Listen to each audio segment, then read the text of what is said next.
Oi, oi, pessoal! Sexta-feira, 26 de julho. Daqui a pouquinho, às 2h30 da tarde, horário de Brasília, o mundo estará ligado na abertura oficial da cerimônia dos Jogos Olímpicos de Paris. É o maior evento esportivo do planeta. A programação oficial dessa edição começou na última quarta-feira e segue até 11 de agosto. Muitas emoções estão por vir. No total, serão 329 eventos, 32 esportes, 48 modalidades e mais de 10 mil atletas disputando um lugar no pódio. E nessa edição do Agro Showcast, eu te convido a acompanhar mais informações sobre um dos esportes olímpicos mais tradicionais, o hipismo, que foi disputado pela primeira vez em 1900 nos Jogos Olímpicos. Sabe da onde? De Paris. Essa é a terceira vez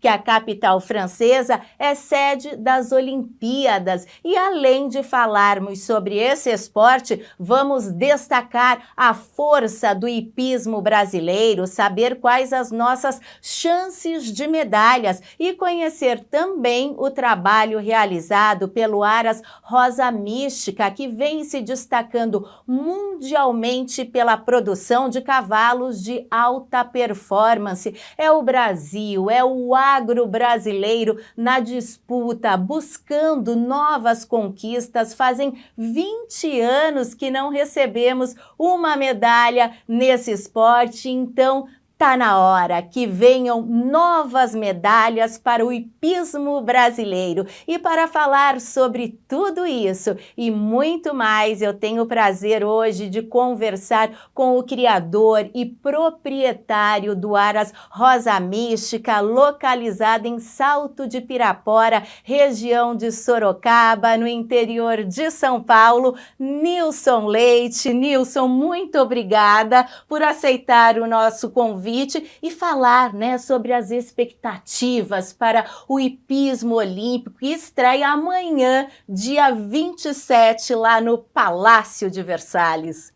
Muito obrigado aí pelo convite. A gente realmente fica muito feliz e emocionado de falar da nossa paixão, que é o cavalo, e estamos com fortes expectativas para essa Olimpíada. Acredito que nunca tivemos uma equipe tão forte e que tem tanta esperança de trazer medalhas aí para nós brasileiros. E já começamos, né, com um feito inédito. Pela primeira vez teremos dois conjuntos, ou seja, cavalo e cavaleiro 100% nacionais, é isso? É verdade. Já tivemos um brasileiro com medalha de ouro, que foi o Rodrigo Pessoa, mas ele montava um cavalo que era sela francesa, o Balobé do Rouet. E agora já tivemos cavalos brasileiros que ganharam por equipe a medalha de bronze, né, por 2 vezes. E agora tendo um cavalo brasileiro e ainda da minha criação também lá disputando, é realmente emocionante e a gente está com uma expectativa muito grande. Vamos falar então agora um pouquinho mais sobre esses dois conjuntos, esses cavaleiros e essas duas éguas? São 2 éguas. Uma montada pelo Stefan Barcha, que é a Primavera, que é a criação do Aras Montana, do senhor Euclides, e propriedade do Aras Império Egípcio, né? Que muito bem investiu e está ajudando aí a criação brasileira a se despontar. A primeira filha dela é cria de vocês, né? A gente primeiro agradece aí a Deus, né? Por ter essas escolhas acertadas. E a primeira filha dela realmente já está, inclusive, no projeto olímpico de Los Angeles 2028, com um cavaleiro de renome, que é o Vitor Alves Teixeira. A propriedade dela é do Henrique Tonon e também do Levi Polônio. Então, eu só tenho a agradecer sempre por esses proprietários, assim como a proprietária da Miss Blue, que é a senhora Thalita Gorri, por acreditar nos nossos produtos, por acreditar na criação nacional e por estar investindo no esporte olímpico brasileiro, né? E a Miss Blue, Nilson, é essa égua que hoje está ilustrando aqui o nosso cenário. Vou pedir para o nosso diretor colocar imagens gerais. E que campanha linda ela vem fazendo, né? Desde o ano passado, brilhando. Esse ano também, conquistas importantes. Importantes e inéditas, né? Exato. Ela foi campeã do Grande Prêmio da Europa no ano passado em Aachen. Esse ano ela já foi campeã do Grande Prêmio de Hamburgo. Ela teve classificações em praticamente todas as provas que ela participou. Um trabalho belíssimo aí do cavaleiro do Yuri Mansur. Um investimento bastante grande da proprietária, da Thalita Gorri, a quem a gente sempre realmente agradece e parabeniza, né? Acho que se não fosse eles e toda a dedicação que eles têm no investimento dela, nada disso seria possível. Então, a Miss Blue é um animal de exceção.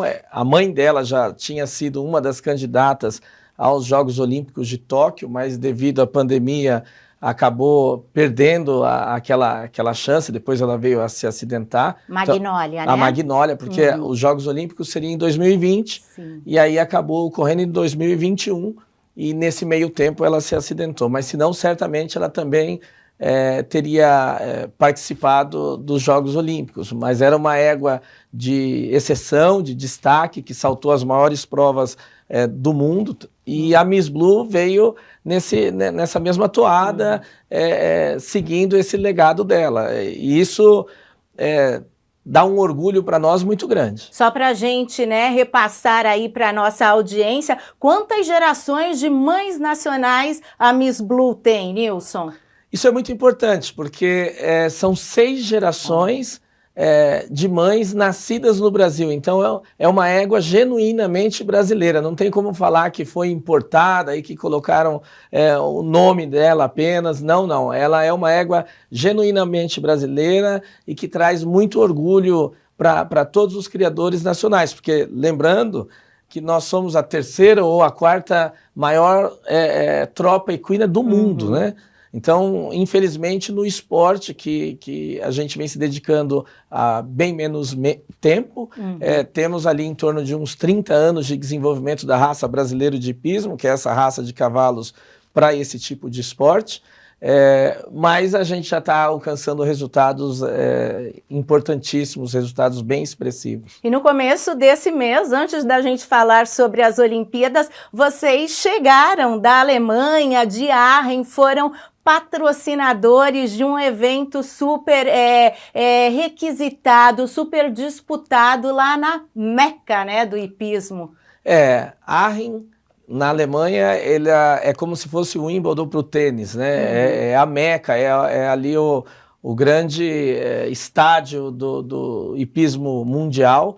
E no ano passado, a Miss Blue venceu o Grande Prêmio da Europa, que acontece lá. E meu pai esse ano está fazendo 80 anos de idade, que é aquele que realmente toca ali o Aras no dia a dia, que carregou a Miss Blue no colo, que carrega todos os animais nascidos, que fica lá até de madrugada esperando pelo próximo nascimento. E como ele está completando 80 anos, e Aachen, por coincidência, estava completando 100 anos agora, em 2024, então nós decidimos fazer essa homenagem para ele, patrocinando uma das provas durante o evento. Então se chamou Mystery Rose Prize, que foi no domingo, às vésperas do maior grande prêmio que tem durante o ano todo no hipismo, que é o Grande Prêmio Rolex, que acontece lá em Aachen no domingo. Então, como um esquenta desse grande prêmio, nós tivemos o Mystery Rose Prize e foi um momento emocionante, um momento realmente que fez jus ao belo trabalho que meu pai e a minha mãe ali desenvolvem desde que eles iniciaram as operações do Aras. É isso aí. Agora eu gostaria de falar, né, sobre essas 3 modalidades olímpicas, né? Para quem não conhece muito bem, vamos explicar um pouquinho sobre cada uma delas? Claro, no esporte hípico nós temos 3 modalidades, que é o adestramento, o concurso completo de equitação e o salto. Cada uma dessas 3 modalidades, ela se distingue tanto pelo tipo de cavalo que executa essas provas, quanto também pela preparação deles. Então, o adestramento ele está muito mais voltado ao controle, à maneabilidade do animal, a como que ele colabora ali com o cavaleiro nas diversas tipos de andaduras. Podemos falar que é uma prova mais artística? Na verdade, as três são bem artísticas, porque elas são diferentes e muito bonitas de assistir. O hipismo, o cavalo em si, ele é um animal de uma beleza empolgante desde sempre, desde a antiguidade, que reis, príncipes e o povo, o cavalo, ele sempre teve nas grandes conquistas do homem, até desde mesmo o carro. Grécia Antiga, exato, né? O carro mesmo, a força do motor, a gente distingue um do outro pela quantidade de cavalos que ele tem.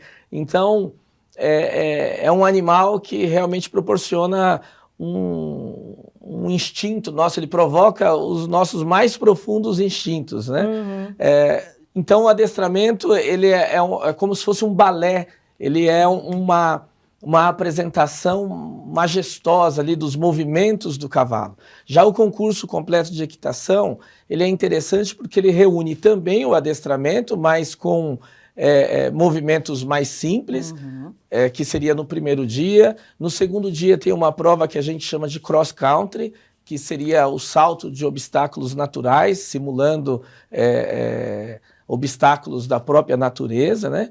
E no terceiro dia é colocado em prova o cavalo, depois de ter sido demonstrado ali aquela obediência, aquela colaboração com o cavaleiro, depois de ter enfrentado obstáculos naturais ali na natureza. Então, no terceiro dia é a prova de salto, onde são saltos mais delicados, que qualquer leve toque na vara ela cai e penaliza o cavaleiro. Então, cada dia tem a somatória de pontos e ao final vence aquele cavalo que chegou em melhores condições físicas e que tenha feito a menor quantidade de faltas. Então, também é uma prova emocionante de se assistir. O segundo dia, que são os saltos de obstáculos naturais, é realmente imperdível, porque você vê a coragem que esse animal tem em transpor obstáculos dificílimos, né? Então, o Brasil também tem grandes chances, sempre teve cavalos brasileiros nas equipes de concurso completo de equitação. Esse ano não vai ser diferente, nós teremos também um cavalo brasileiro participando. E a terceira modalidade, que é a modalidade para a qual a gente sempre objetivou a nossa criação, é a de salto, salto de obstáculos.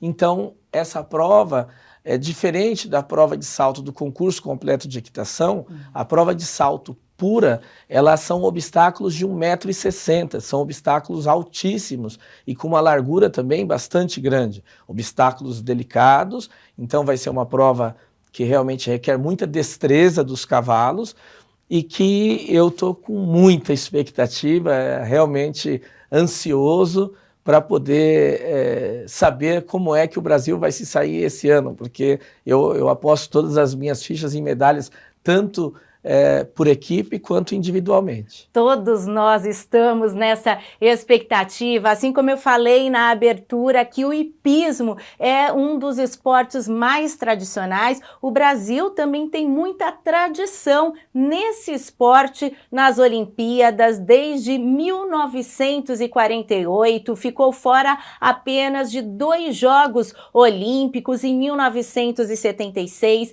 e em 1980, ou seja, são 17 participações brasileiras em Olimpíadas nesse esporte que é o hipismo. E todas as nossas medalhas, que foram 3, vieram da modalidade saltos, não é isso? É isso mesmo.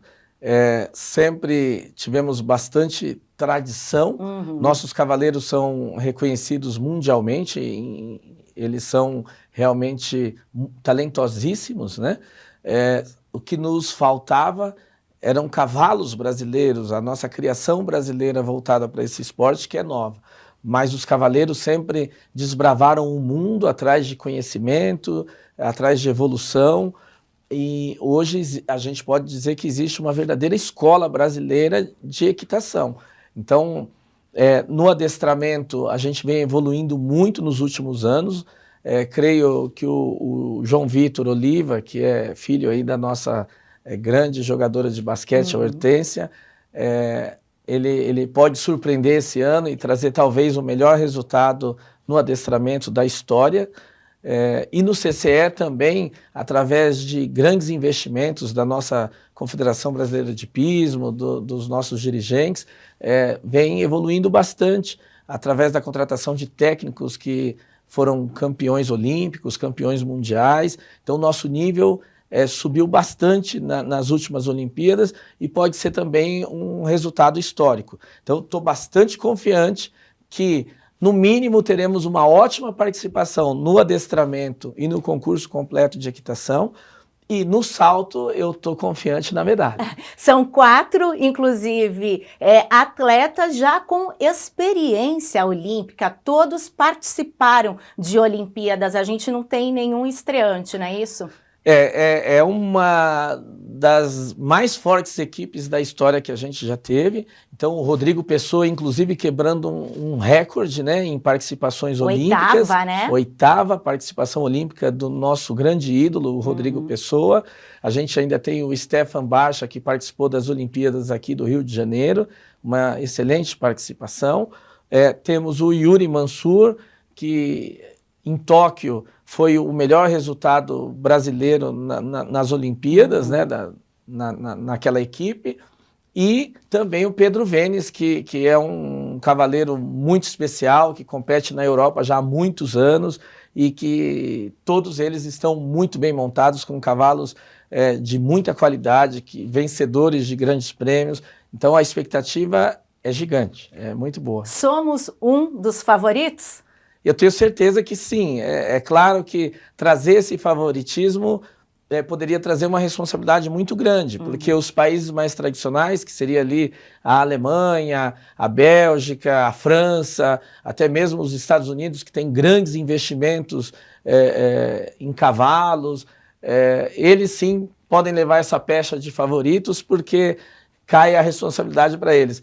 Mas eu acredito que todo mundo tá de olho na nossa equipe, sim. Olha, e pela tradição desse esporte, né, muitas medalhas já foram distribuídas no hipismo, foram 449. A Alemanha, como o Nilson falou, é o país que mais se destacou, ganhou 56 medalhas no hipismo ao longo dos Jogos Olímpicos. E agora uma coisa que a gente percebe, nós falamos, por exemplo, do Rodrigo Pessoa, a sua 8ª Olimpíadas, e de um modo geral, o hipismo é um esporte que tem bastante atletas veteranos, inclusive 2 dos atletas com mais idade, digamos, nas Olimpíadas, são do hipismo. Teve um atleta que já competiu em 1936, com 71 anos, e uma amazona com 70 anos, ou seja, o amor pelo cavalo não tem idade, né, Nilson? Com certeza, e a gente pode se lembrar, inclusive, que aqui no Rio de Janeiro,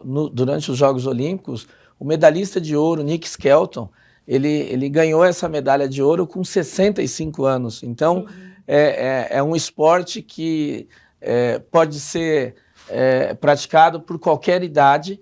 É um esporte que demonstra ali a interação e o amor entre homem e cavalo.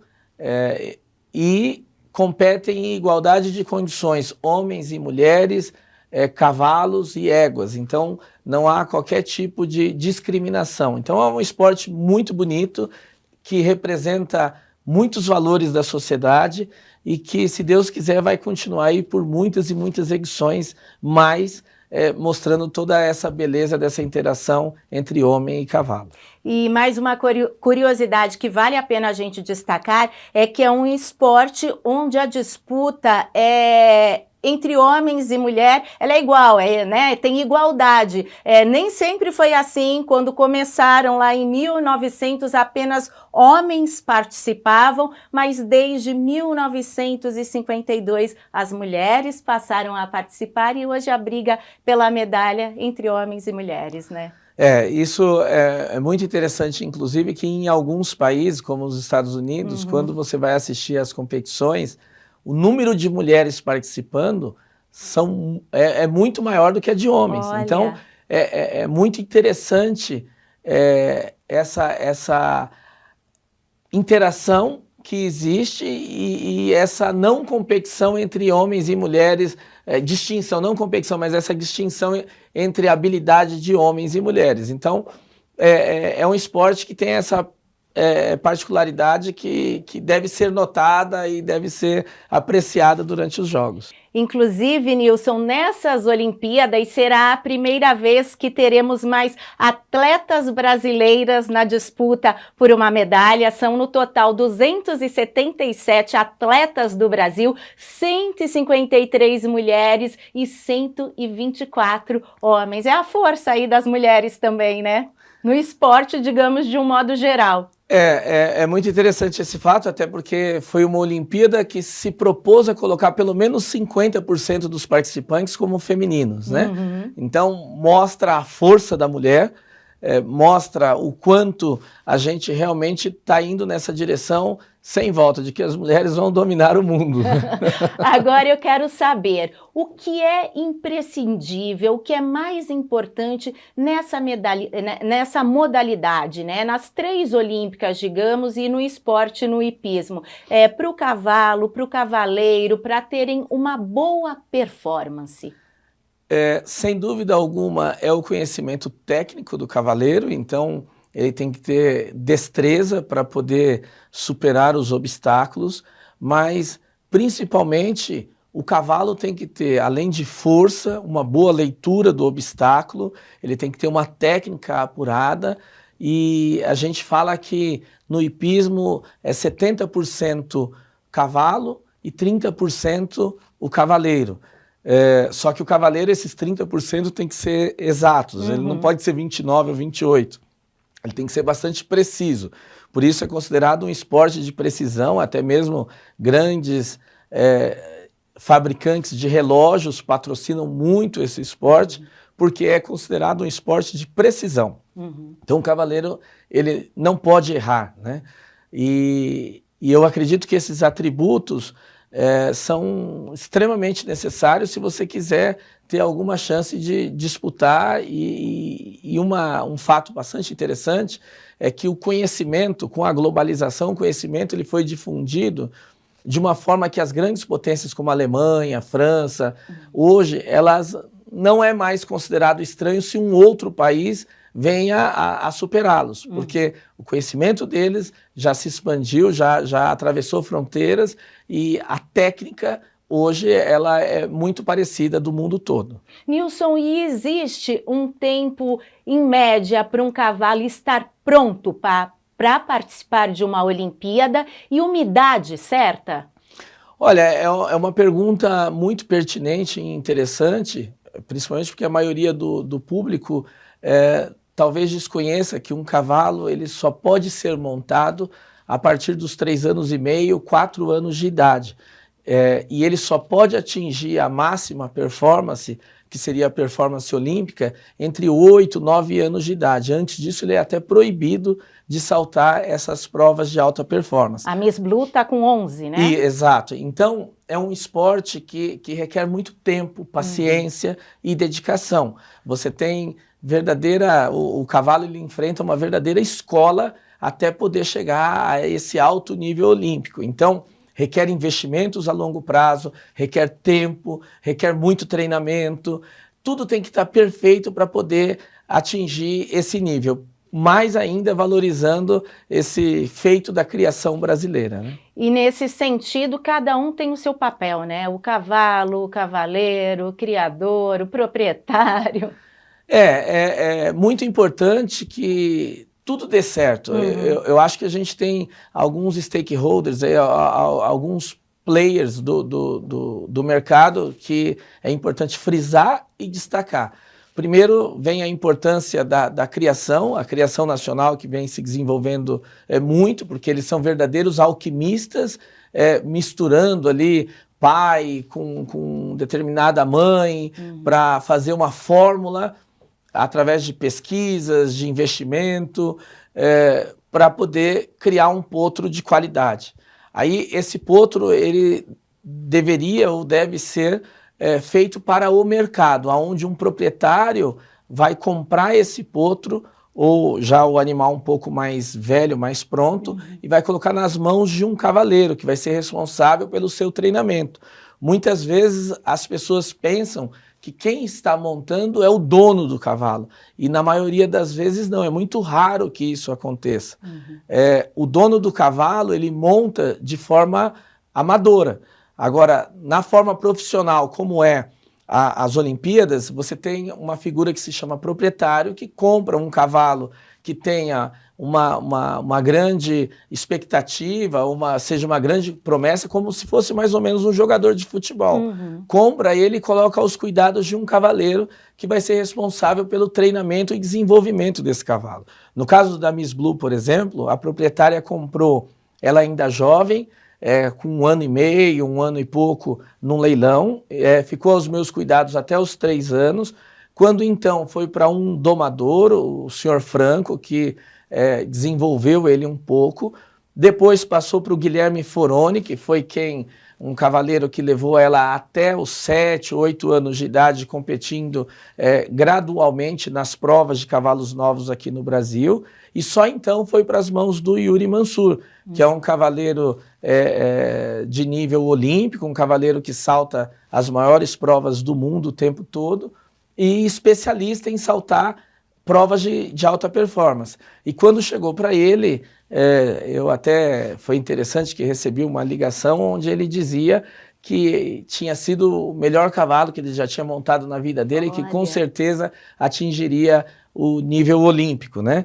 Isso me enalteceu bastante, fiquei muito grato, muito feliz, e ali mais na torcida ainda. E agora, com essa realização desse verdadeiro sonho, acho que de ambos, do proprietário, do criador e do cavaleiro, se escreve aquilo que ele já imaginava. Então, é um esporte que requer muito tempo e uma aposta que é de difícil acerto, né?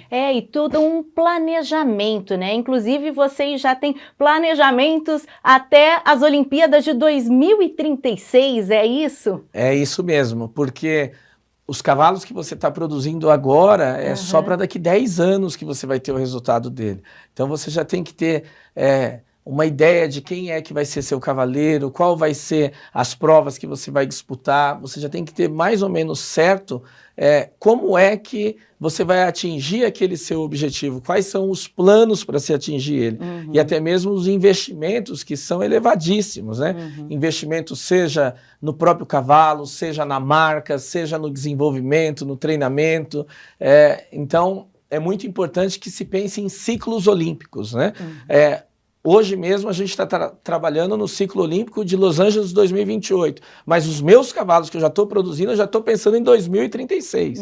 E para 2028 também estão fazendo, acho que uma parceria com o Doda, né? Estão aí em negociação. A gente sempre teve uma ótima relação com o Doda. Ele que levou a primeira vez alguns cavalos nossos para o Wellington, lá nos Estados Unidos, que foi quando a gente começou essa rodada a nível mundial. Hoje a gente tem até um slogan que fala Around the World, porque a gente teve a oportunidade de ter cavalos nossos competindo em quase todos os grandes lugares aí do mundo todo. Patrocinamos eventos pelo mundo todo também. E o Doda vem na direção desse nosso objetivo. Ele tem um centro de treinamento aqui em Atibaia, onde ele já fez provas de altíssimo nível lá também, e estamos abertos a outras parcerias com outros cavaleiros também. Por quê? Porque um cavaleiro só pode ir com um cavalo para as Olimpíadas, e hoje a gente está preparando diversos cavalos pensando nesses ciclos olímpicos, né? É isso aí, é um time olímpico. Agora eu quero saber o que é mais determinante para vocês ao longo, são 25 anos mais ou menos de criação, vocês iniciaram, né, quando seu pai se aposentou, mas os resultados começaram a surgir com mais intensidade nos últimos 3, 4 anos, digamos, né, nesse caminho todo, o que não pôde faltar? Eu acho que é paixão, paixão não pode faltar. O meu pai, na verdade, ele nasceu em Havaiandava, interior de São Paulo. ele sempre teve uma ligação muito forte com o campo, e ele veio para a cidade grande aqui, para São Paulo, e aqui ele teve uma vida de muito trabalho, muita dedicação, e quando ele se aposentou, ele quis voltar a retornar às suas origens. Ele se aposentou há uns 30 anos atrás, e foi então quando ele comprou essa fazenda, essa propriedade, ali em Salto de Pirapora, que fica ali vizinha a Sorocaba. Tem Salto até no nome da cidade. É verdade. E lá ele começou o desenvolvimento dessa criação. É interessante que já logo cedo, com 5 anos, lá em 2005 mais ou menos, nós já tivemos a nossa primeira égua participando de um campeonato mundial na Bélgica, que é o Campeonato Mundial de Cavalos Novos em Lanaken. Então nós mandamos o senhor André Luiz, que é um cavaleiro que trabalha conosco até hoje. Então até hoje ele que é o responsável pela doma dos nossos animais. Nós investimos nele e ele foi finalista lá nesse Campeonato Mundial de Cavalos Novos em 2005. Lá em 2010 nós exportamos nossa primeira égua também, que foi a Dorothy, que foi para os Estados Unidos, e aonde chamou nossa atenção de que o nosso mercado era um mercado internacional.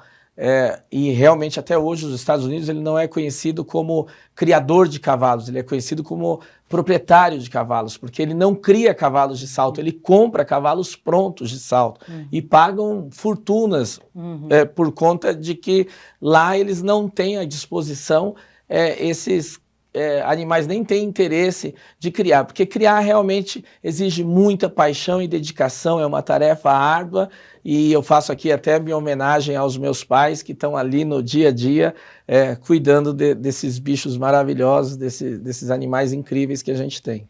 Seu Josias, dona Delfina, um abraço aí grande para vocês. Você falou agora há pouco, Nilson, dos altos custos, dos investimentos, né, na criação, e o hipismo, ele é apontado como um esporte de elite. Você concorda? Há controvérsias? Depende. O que a gente pode dizer nesse sentido?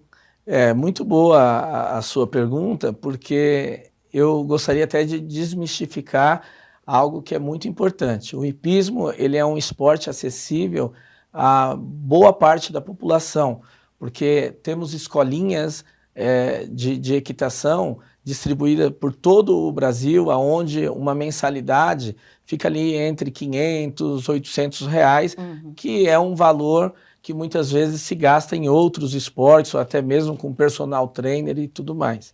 Então, o hipismo, para você ter acesso a ele, não é somente para a elite. Ele é para quase todas as classes sociais aí que tenha possibilidade de ter esse gasto no esporte. Agora, o hipismo de alto nível, assim como o esporte em geral de alto nível, ele sim é caro.